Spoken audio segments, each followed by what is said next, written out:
Deepa madam, ପୁଣି ଭେଟି ଭଲ ଲାଗିଲା। ହଁ, ଆପଣ କିଛି ଦିନ ତଳେ ଆସିଥିଲେ। ଗତଥର ମୁଁ କହିଥିଲି ଯେ ବାଇବେଲରୁ ଏ ପ୍ରଶ୍ନର ଉତ୍ତର ଦେଖିବା, ଈଶ୍ୱର ପୃଥିବୀ ଓ ମଣିଷମାନଙ୍କ ପାଇଁ କ'ଣ କରିବେ।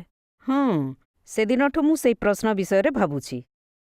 ଏ ବିଷୟରେ ଅନେକ ଧର୍ମଗୁରୁ ଯାହା ଶିଖାନ୍ତି, ତାଠାରୁ ପୁରା ଅଲଗା ଆଶା ବାଇବଲ ଦିଏ।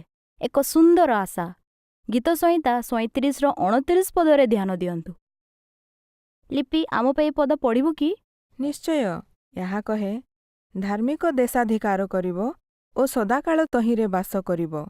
ଧନ୍ୟବାଦ। ତେବେ ଏ ପଦ ଅନୁସାରେ ଧାର୍ମିକ ଲୋକେ କେଉଁଠାରେ ରହିବେ? ସେମାନେ ଦେଶାଧିକାର କରିବେ। ତାମାନେ ଏଇ ପୃଥିବୀରେ ଚିରଦିନ ପାଇଁ ରହିବେ।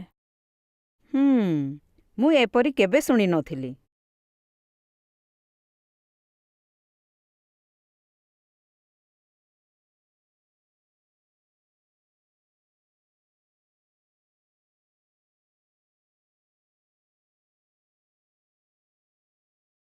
ଏହି ପୁସ୍ତିକାରେ ଏ ଆଶା ବିଷୟରେ ଆହୁରି ଅଧିକ ଦିଆଯାଇଛି। ଏହାର 5 ଅଧ୍ୟାୟରେ କୁହାଯାଇଛି ଯେ ଏ ପୃଥିବୀରେ ଚିରଦିନ ଜୀବିତ ରହିବା କିପରି ସମ୍ଭବ ହେବ। ସେ ବିଷୟରେ ବାଇବଲ କ'ଣ କୁହେ? ଧନ୍ୟବାଦ।